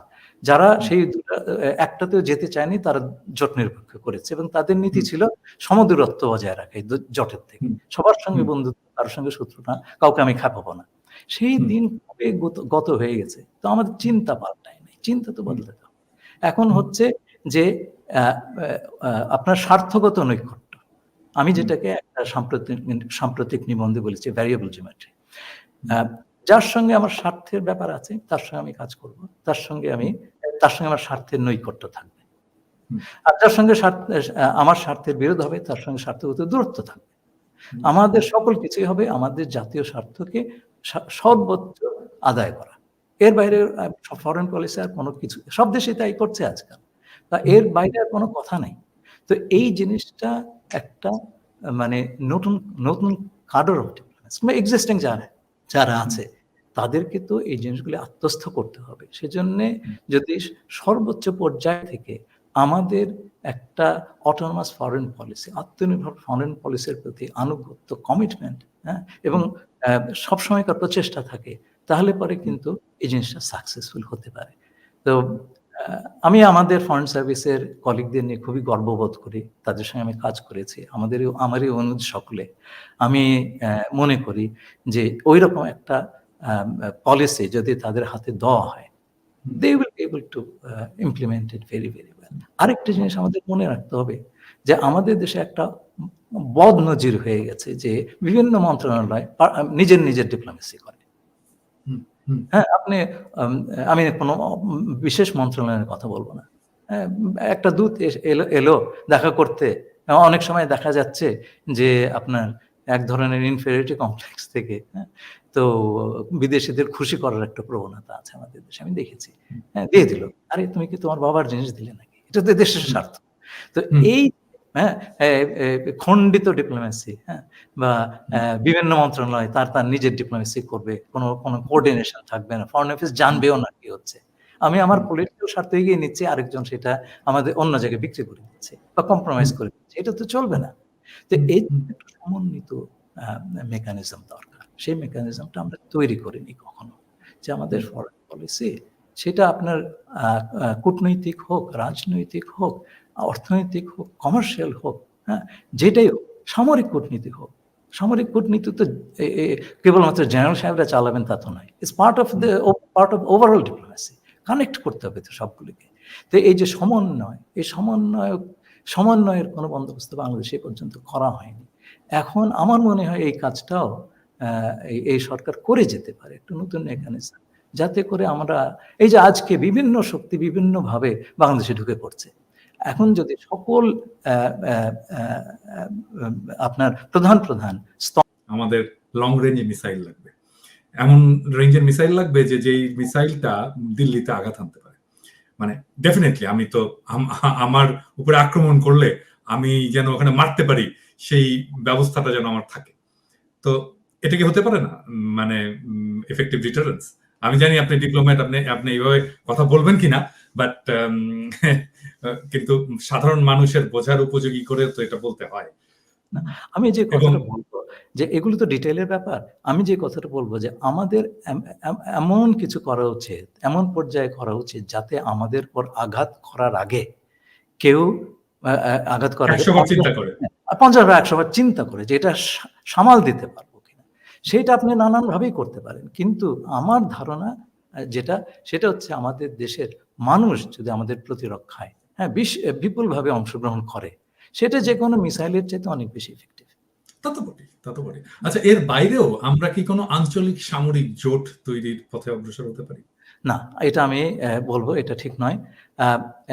আমাদের এটাও আমি বলতে ভুলে গেছি, বলা দরকার ছিল, যে আমাদের যে ইন্দো প্যাসিফিক অঞ্চলে যে ডেভেলপমেন্টগুলি হচ্ছে, আমরা কিন্তু একটা ইন্ডিপেন্ডেন্ট অ্যাক্টর হিসেবে আবির্ভূত হতে পারি, কারো লেজু হওয়ার দরকার নেই। আমাদের সেই শক্তিটা আছে, আমরা বুঝতে পারছি না আমাদের কি শক্তি আছে, কিন্তু আমাদের ছাত্র জনতা শক্তিটা দেখিয়ে দিয়েছে আমাদের কাছে। আমরা যদি সেটা বুঝতে না পারি, আত্মস্থ না করতে পারি, সেটা তো আমাদের দোষ। তো সেই শক্তি আমাদের আছে তো ভাই। এবং আমি মনে করি যে কোনো জোটে যাওয়া তো দরকার নাই। আমি কেন কোনো জোটে যাব? আমি ওই যে এই বিষয়ে আমি একটা নিবন্ধ লিখেছিলাম, সিটোর আপনার জোটে পাকিস্তান ছিল সেইটা। ভয় তো ইন্ডিয়া দেখায়, মানে সে তো তার মিলিটারি মাইটের ভয়টা দেখায়, তাই না? তাহলে কি আপনার সেজন্যই তো আমি না, এখানে আমাদের সমস্ত রকম দেশের থেকে প্রাপ্তি আছে। আমার চীনের কাছ থেকেও প্রাপ্তি আছে, পশ্চিমের কাছ থেকেও প্রাপ্তি আছে। আমার সবচেয়ে বড় মার্কেট হচ্ছে পশ্চিম। আমি তো এমন কিছু করবো না যে পশ্চিম মার্কেট বন্ধ করে দেয়, তাই না? আচ্ছা, এবং আমাদের কালচারাল যোগাযোগ সেই আপনাদের ব্রিটিশ আমলের থেকে পশ্চিমের সঙ্গে, তাই না? আপনিও তো পশ্চিমে একটা দেশে বসে আছেন, আমিও তাই। আচ্ছা, এগুলো তো হঠাৎ করে কিছু নয়, এটা একটা প্যাটার্নের অংশ। তো আমরা সেই রাস্তাও বন্ধ করতে চাই না, আমরা চীনের রাস্তা বন্ধ করতে চাই না, ভারতকে আমরা শত্রু ভাবতে চাই না, আমরা কিন্তু চাই না। কিন্তু আমাকে সেই পথে ঠেলে দিলে আমাকে তো আত্মরক্ষা করতে হবে, তাই না? তো সুতরাং আত্মরক্ষার বন্দোবস্ত আমরা কারোর সঙ্গে যুদ্ধে যাব না। সেই কারণে আমি মনে করি যে দূরবর্তী কাউকে আঘাত করা ইত্যাদি এগুলোর চাইতে আমার ধারণা, মানুষকে যদি বাংলাদেশের যুব সম্প্রদায়কে যদি আমরা এনেবল করে দিই, সমর্থ করে দিই দেশকে ডিফেন্ড করার জন্য, তাহলে পরে এইটার কার্যকারিতা অনেক বেশি হবে। কোনো জোটে যাওয়ার দরকার নাই, জোটরাই আমাদের কাছে আসবে তো। বাংলাদেশের মিলিটারি ট্রেনিংটা কি খুব এক্সপেন্সিভ? মানে এটা আমরা কেন করিনি এতদিন, বা এখনো কেন চিন্তা করছি না? শুনেন, দেশ বাঁচানো বেশি বড় প্রায়োরিটি না, মিলিটারি বটে। এক্সপেন্ডিচার বড় প্রায়োরিটি। আপনি আজকে দেশ বাঁচানো বড় আমি প্রায়োরিটি। আপনাকে বলি, দেশে যে দুর্নীতি হয়েছে সেটা যদি আপনি অর্ধেকটা কমায় দিতে পারেন, আপনি বহু বছর ধরে মানুষকে ট্রেনিং দিতে পারবেন, তাই না? আপনি হিসেব করে দেখেন, যদি ধরেন ১০০ কোটি টাকা বিলিয়ন ডলার পাচার হয়ে গেছে রাফলি, বা ৮০ বিলিয়ন ডলার, তার যদি ১/৪ ১/৫ যদি আপনি দেয়, ১/১০ যদি দেয়, আপনি চিন্তা করে দেখেন কত বছর আপনি ট্রেনিং দিতে পারবেন। খরচের কথা আমি ভাবছি না, সেটা সম্ভব। এবং এই খরচটা বাংলাদেশের জনগণ দেবে। আমরা কি শেষ প্রশ্নে যাব, যে আমরা হ্যাঁ। কিভাবে আমাদের ফরেন পলিসিটাকে সাজাবো আগামীতে? সেই কথাগুলো বললাম। প্রথম কথাই হচ্ছে যে আপনি আরেকটা প্রশ্ন বলেছিলেন যে আপনি আবার ফিরে আসবেন ওই প্রসঙ্গে। হ্যাঁ, এই না ওইটাই যে আমাদের ফরেন পলিসি নতুন করে সাজানোর বিষয়টা। তো কিছু কথা আমি বললাম। প্রথম জিনিসটা হচ্ছে আমাদের একটা অটোনমাস ফরেন পলিসি তৈরি করতে হলে আমাদের ফরেন পলিসি কি হওয়া দরকার, হ্যাঁ, সেটা নির্ধারণ করতে হবে। সেটার মাপকাঠি হবে আমাদের স্বার্থ। আমাদের স্বার্থের বাইরে কোনো কথা নাই। স্বার্থের যার সঙ্গে আছে আমি তার সঙ্গে আছি। হ্যাঁ, সেটা স্বার্থগত নৈকট্য যেটা আমি বললাম। যার সঙ্গে স্বার্থ নাই বা যে আমার সঙ্গে বৈরী মনোভাব করবে তার সঙ্গে আলাদা ব্যবস্থা। আচ্ছা, এইটা এক। জনগণের সম্পৃক্ততা এবং মালিকানা সেটাও আমি বললাম। ৩ নম্বর হচ্ছে আমাদের ফরেন সার্ভিসটাকে শক্ত করে সাজানো। এটা অলরেডি খুব ভালো, ভালো ছেলেমেয়ে আছে। আমাদের উপাদানটা আছে। তারপরে কোঅর্ডিনেটেড ফরেন পলিসি। এই বিক্ষিপ্তভাবে বিভিন্ন মন্ত্রণালয়ে তার ফরেন পলিসি চালাবে। এটা না করে সবাই মিলে একটা সমন্বিত প্রচেষ্টা এবং সেটার একটা মেকানিজম তৈরি করা। এই কথাগুলো আমি বলতে চেয়েছিলাম, সেটা আমি অলরেডি বলেছি। আচ্ছা, আর ২ টা জিনিস আপনি যেহেতু বললেন, ওই যে $৮০ বিলিয়ন যেটা পাচার হয়ে গেছে আরকি। হ্যাঁ? এই টাকাটা ফেরত আনাটা কি সম্ভব? হ্যাঁ, সম্ভব। এবং এই বিষয়ে তো আমি এবং আমার ২ জন কলিগ রিসেন্টলি লিখেছি। বিভিন্ন দেশ এই টাকা আনতে পেরেছে।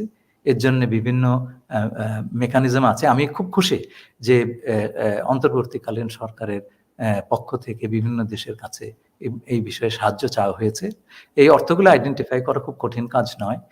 এবং শুধু অর্থ নয়, বিভিন্ন জায়গায় প্রপার্টি করা হয়েছে। এগুলো আইডেন্টিফাই করা অসুবিধা নয়। কিন্তু কাজটা শুরু করে দিয়ে যেতে হবে। এটা দীর্ঘকালীন কাজ এবং এটা চালিয়ে যেতে হবে। আমার তো মনে হয় যে এইটার জন্য সরকার একটা বিশেষ টাস্ক ফোর্স তৈরি করুক। নানান রকম কমিশন তো করলো। আমরা যদি এই যা চলে গেছে তার একটা অংশও আনতে পারি, তাও সেটা তো আনা হলে তো দেশের টাকা ভাই। আমাদের টাকা তো এভাবে চুরি করে নিয়ে যাবে, আমি হাত গুটিয়ে বসে থাকবো, তা তো হয় না। অনেক কিছুর মধ্যে এটা একটা বড় ইম্পর্টেন্ট জায়গা। বিভিন্ন রকম মেকানিজম আছে। জাতিসংঘ, ওয়ার্ল্ড ব্যাংকের মেকানিজম আছে। সুইজারল্যান্ড আফ্রিকার একটা দেশকে বিরাট একটা অংশের টাকা ফেরত দিয়েছে। এখন সুইস ব্যাংকে অনেক বিশাল পরিমাণ টাকা গেছে বলে আমরা জানি।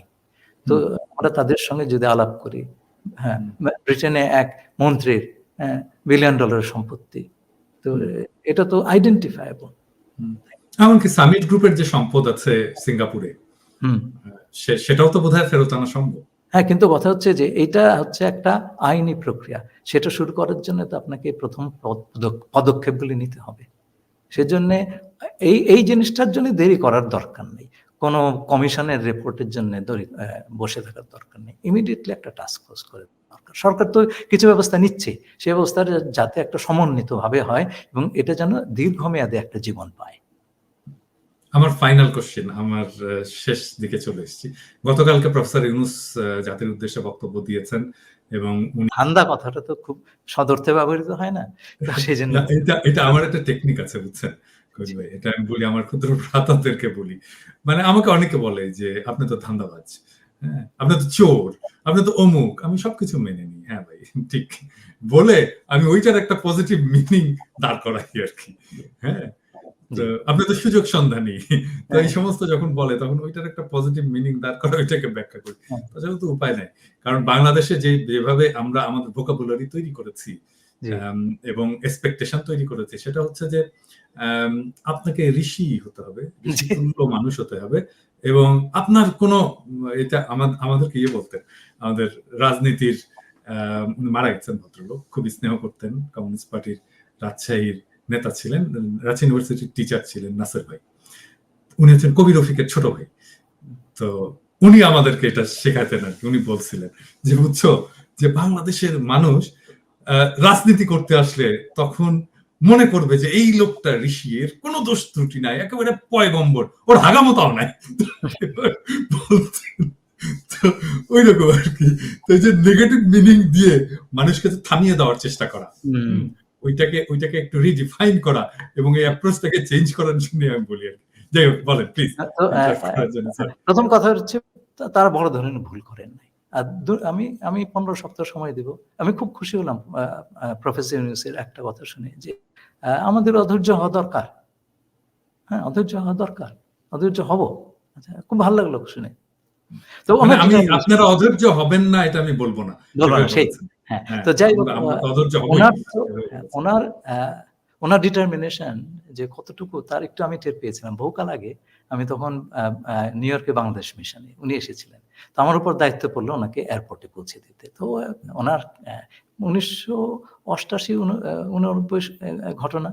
তো ওনার প্রায় 1-1.5 ঘন্টা গাড়িতে নিরবচ্ছিন্ন সময় পাওয়ার সৌভাগ্য তো একটা বড় ভাগ্য। তো তখন উনি একটা কথা বলেছিলেন। ঢাকা বিশ্ববিদ্যালয়ের কমার্স ডিপার্টমেন্টের এক অধ্যাপক ছিলেন, আব্দুল্লাহ ফারুক সম্ভবত নাম। উনি একসময় পরিকল্পনা কমিশনের সদস্য হয়েছিলেন। উনি প্রফেসর ইউনূস আমাকে বললেন, আমি খুব দুঃখ পেলাম। উনি বললেন গ্রামীণ ব্যাংকের মতন ইনিশিয়েটিভ এগুলো বুদবুদের মতো হাওয়ায় মিলিয়ে যাবে। তো বললেন যে আমি যে বললেন এই কাজ মর্মটাই তো বুঝতে পারছে না। আমি যে গ্রামীণ ব্যাংক ধরেছি, আমি কি ছাড়ব? আমি কখনোই গ্রামীণ ব্যাংক ছাড়বো না। দেখেন, উনি কখনো ছাড়েন নাই, ওনাকে ছাড়ানো হয়েছে। এই যে কমিটমেন্ট, লেগে থাকা, উনি লেগে থাকবেন, এটা আমি নিঃসন্দেহ উনি লেগে থাকবেন। কথা হচ্ছে যে আমরা কি লেগে থাকবো কিনা, তাই না? তো ওই যে ম্যানেজমেন্ট স্টাইল, আমি তো ওনার সাথে কাজ করছি, আপনি জানেন। তো ওনার যে ম্যানেজমেন্ট স্টাইল, এটা ইউনিক, কোয়াইট ইউনিক। এটা ওনার সাথে যারা কাজ না করেছে এটা বুঝতে পারবে না। এবং আমি যখন উনি কথা বলেন, মানে কোন একটা প্রসেসের কথা বলেন, উনি যে এটা কিভাবে বলছেন এবং এই কাজটা কিভাবে করবেন, এটা আমি তখন বুঝতে পারি। মানে উনি বিটুইন দ্য লাইনস আমি পড়ে ফেলতে পারি। ধরেন আমি একটা এক্সাম্পল দিই, যে ছাত্রদের সাথে মিট করলেন না, উনি বললেন না যে মাসে অন্তত একটা করে চিঠি দিও। হ্যাঁ, তো আমি তখন এটার সাথে কানেক্ট করলাম। আমি তো ওনার হেলথ প্রোগ্রামের কোঅর্ডিনেটর ছিলাম। তো এই বিভিন্ন স্বাস্থ্য কেন্দ্র থেকে মাসিক প্রতিবেদন একটা করে পাঠাতে হতো আর কি। এইটা প্রফেসর ইউনূস নিজে পড়তেন, প্রত্যেকটা নিজে পড়তেন। আমি তো কম্পাইল করতাম, করে ওনাকে পাঠাতাম। হ্যাঁ, এবং শুধু তাই না, তখন স্বাস্থ্যকেন্দ্র তো কম ছিল, তো সেটা তো উনি পড়তেনই। এমনকি উনি সিলেক্ট করে বিভিন্ন গ্রামীণ ব্যাংকের যে ব্রাঞ্চ গুলো আছে, ওই ব্রাঞ্চ ম্যানেজার যে রিপোর্টটা পাঠাতো, মাসিক প্রতিবেদন, এবং একটা ধরেন 10 পৃষ্ঠা ধরে সেটা উনি পড়তেন, পড়ে নোট দিতেন। হ্যাঁ, মানে এটা কোয়াইট ইউনিক। এটা এই ম্যানেজমেন্ট স্টাইল আমি কোথাও দেখিনি। ওই চিঠি লিখো, একটা করে চিঠি লিখো। অনেকে বলছেন যে একটা করে চিঠি লিখো, উনি পড়বেন, উনি এটা পড়বেন, এবং এটা আমি জানি উনি এটা পড়বেন। হ্যাঁ, উনি কাজটা এভাবেই করেন। সেজন্য আমি যখন কেউ যখন বলে, আমি তখন বলি যে আপনি ইমেল করেন না কেন, ওনাকে জানান, প্রফেসর ইউনূসকে জানান, উনি এটা দেখবেন, পড়বেন। আমি আপনাকে বলি, আমরা অভ্যস্ত হয়ে গেছি সেই ব্রিটিশ আমলের কলোনিয়াল ঔপনিবেশিক আপনার শাসন পদ্ধতিতে। খুব একটা বদলায় নাই কিন্তু। বাংলাদেশ, ভারত, পাকিস্তান কোথাও বদলায় নাই। সেই মান্দাতার আমলের সিআরপিসি দিয়ে দেশ চলছে। তো এখন ধরেন, উনি একটা বই লিখেছিলেন, খুব দামি বই, এটা আমার ডেস্কে সবসময় থাকতো। পথের বাধা সরিয়ে নিন, মানুষকে এগোতে। হ্যাঁ, এই এক কথাতে উনি আমাদের সরকারের প্রকৃতির কথা বলে দিয়েছিলেন। ঔপনিবেশিক আমলের সবচাইতে বড় দিকটা ছিল পথের বাধা, মানুষকে এগোতে দিত না। তো ওনার আমলে আমি এইটুকু আশা করব যে সরকারের যে কর্মপদ্ধতি, সেটা কিছুটা পরিবর্তন হলেও হবে। সরকার কিছুটা গণমুখী হবে, সরকার মানুষের কাছাকাছি পৌঁছানোর চেষ্টাটা করবে। উনি যদি সেইটা দিয়ে যেতে পারেন, আমাদের প্রত্যাশা তো অনেক, তাই না? কিন্তু এইটুকু যদি দিয়ে যেতে পারেন, মানে দেশের ওপরে মানুষের মালিকানার প্রতিষ্ঠা করা, সেইটার কাজটা যদি কিছুটা এগিয়ে নিতে পারেন, আমি বলবো উনি 1000% সাকসেসফুল। 100% না, 1000% সাকসেসফুল। এবং আমাদের খুবই সৌভাগ্য, আমি এখানে থাকি আমেরিকাতে, আমি জানি সারা দুনিয়াতে ওনার সুনামের কথা। আমরা এমন একটা লোক পেয়েছিলাম, ওনার বিরুদ্ধে কেউ যদি বাইরে থেকে কিছু করতে চায়, সুবিধা করতে পারবে না। এটা আমাদের জন্য বড় রক্ষা কবচ। সুতরাং আমি মনে করি ওনাকে সব ধরনের সহায়তা করা উচিত, উনি যাতে সফল হন, হ্যাঁ, ওনার যাতে টিকে থাকতে অসুবিধা না হয়, এমন কিছু আমরা যাতে না করি যে ওনার চলে যেতে হয়। হ্যাঁ, তো এইটা আমাদের নিশ্চিত করতে হবে। না, আবার হয় কি যে আমি তো আবার বলেছি, ঘোষণা দিয়েই তো বলেছি যে আমি বিরোধী দলের দায়িত্ব পালন করব, এবং আমি তো ক্রিটিসিজমও করি। হ্যাঁ, তো আবার অনেকে মনে করে যে আমি যে এখন ক্রিটিসিজম করছি, আমি কি এই সরকারের বিরুদ্ধে, আমি কি প্রফেসর ইউনূসের বিরুদ্ধে। এরকম আজকে সকালে আমার এক বন্ধু ফোন করলো, হ্যাঁ, যে ফোন করে বললো যে কি অবস্থা, কোথায় যাচ্ছে। আমি ওকে এক বাক্যে বললাম, ভালো দিকে যাচ্ছে এবং ভালো দিকে যাবে। এটা ভালো দিকে। আমি যতই ক্রিটিসিজম করি না কেন, ক্রিটিসিজমটার লক্ষ্যটা হচ্ছে যে আর কেউ যেন না করে ক্রিটিসিজমটা, হ্যাঁ, এবং সরকার যেন সঠিক রাস্তায় থাকে, যে রাস্তায়। এই শাডো ক্যাবিনেটের আলাপের সময় তো আমরা সেই কথাটাই দুজনে আমরা আলাপ করেছি যে অন্য কারো হাতে এই বেসামাল সমালোচনার ভারটা দেওয়া যাবে না। একটা গঠনমূলক সমালোচনা, এবং এর মাধ্যমে একটা দৃষ্টান্ত উপস্থাপন করা হচ্ছে যে এই ধরনের সমালোচনা সম্ভব। হ্যাঁ, সরকারকে গালাগালি না করে, তার যে আপনার গালাগালির লাইসেন্স আছে, আমার নাই। সরকারকে গালাগালি না করেও, হ্যাঁ, কঠোর ভাষায় বলা যায়, এবং তাতে যে সরকার তার কোর্স পরিবর্তন করে, হ্যাঁ, এবং আমি দেখেছি আপনার কথায় সরকার অনেক কিছু পরিবর্তন করছে। এইটা কিন্তু একটা ভালো সরকারের লক্ষণ, যে ভালো সমালোচনা এসছে, আমরা সেটার রেসপন্স করব না কেন? হ্যাঁ, এই যে খোলাখুলি ভাবে কাজটা করা, এবং সবটাই তো দেশের স্বার্থে ভাইয়া। উনিও এই বয়সে সারা জীবন তো সততার সঙ্গে কাটিয়েছেন, তাই না? এই বয়সে তো ভালো কাজটাই করবেন। জি, আমরাও মনে করি যে ওনার নেতৃত্বে আমরা একটা জায়গায় পৌঁছে যেতে পারবো। সবচেয়ে বড় কথা হচ্ছে রাজনৈতিক নেতৃত্ব সেইখান থেকে সেই ভারটা হাতে নিয়ে সেই পথে আমাদেরকে আরো এগিয়ে নিয়ে যেতে পারবে কিনা, দেখবে যে তারা শুনছেন। আচ্ছা, এই কাজ না করলে পরে তো আমরা সেই আগের জায়গাতে পৌঁছে যাব। আগের জায়গায় পৌঁছে যাওয়ার জন্য কিন্তু মানুষ শহীদ হয় নাই, রক্ত দেয় নাই, অশ্রু বিসর্জন করে। ওই ইন্টেলেকচুয়াল অ্যাসেটটা যদি ডেভেলপ না করে রাজনৈতিক দলগুলো, তাহলেই বিপদ। মানে ধরেন আমি যদি বলি আর কি, ধরা যাক যে বিএনপি ক্ষমতায় গেল, তাহলে আমাদের বাণিজ্য মন্ত্রী কে হবে? কেউ কি বলতে পারবে? মানে এটা কিন্তু আমাদের বলতে পারা উচিত ছিল, তাহলেই বুঝতে পারতাম যে বিএনপি প্রিপেয়ার্ড। না, হয় কি, আমি আপনাকে বলি, আগামী 1 বছরের ভেতরে যদি বিএনপি বা জামাত বা অন্যান্য দল এসে আমাদের এই শ্যাডো ক্যাবিনেটটা নিয়ে নেয়, আমি খুব খুশি হব। আপনারা নেন? অবশ্যই। আমরা কেন এই কাজটা দীর্ঘদিন করবো? এটা তো ঠিক না, তাই না? আপনারা নেন, আপনারা দেশ চালাবেন, আমরা তো যাচ্ছি না, তাই না? আপনারা চালান, আমাদের ক্ষমতার লোভ টোভ নাই। আপনারা চালান, আমরা দূর থেকে দেখবো, ভালো কাজ করলে হাত তালি দেবো, খারাপ কাজ করলে সমালোচনা করবো। কিন্তু আপনারা দেশ চালাবেন অথচ এখন থেকে দায়িত্ব নিবেন না, এটা তো হয় না।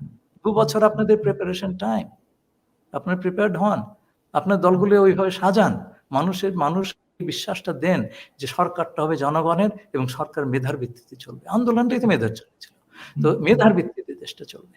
দেশের স্বার্থটা ওইভাবে আদায় করা হবে, এবং স্বার্থের প্রতি আমাদের স্বাধীনতা, সার্বভৌমত্ব এবং আঞ্চলিক অখণ্ডতার প্রতি আমাদের আনুগত্য সমুন্নত রেখে কোনোভাবে কম্প্রোমাইজ করা যাবে না। আপনাকে অনেক ধন্যবাদ ভাই, আমরা শেষ করছি। আপনাকে মানে আরো বেশি সময় গল্প করার মতো করে আলাপ করা গেলে ভালো লাগতো। আবার হবে, আমরা অন্য কোনো একটা ইস্যু নিয়ে আসবো। আপনি ভালো থাকবেন। আপনার ইস্ট ওয়েস্ট ইউনিভার্সিটির ছাত্রদেরকে এবং শিক্ষকদেরকে আমার ব্যক্তিগত তরফ থেকে অভিনন্দন জানাই তাদের এই গৌরবজনক ভূমিকার জন্য, এবং আমাদের যেই পার্টনারশিপ, আমাদের যেই সহযোগিতা গত 3 বছর ধরে চলেছে, সেটা ভবিষ্যতে আরো চলবে, এবং আমি আপনাকে বিরক্ত করেই যাব, এবং আমরা আশা করি যে আমরা জাতিকে কিছু দিতে পারবো, পজিটিভ কিছু দিতে পারবো, সেটাই আমাদের আশা। দর্শক মন্ডলী, আপনাদেরকেও ধন্যবাদ। আমরা আবার পরে অন্য কোনো বিষয় নিয়ে আসবো। শুভরাত্রি।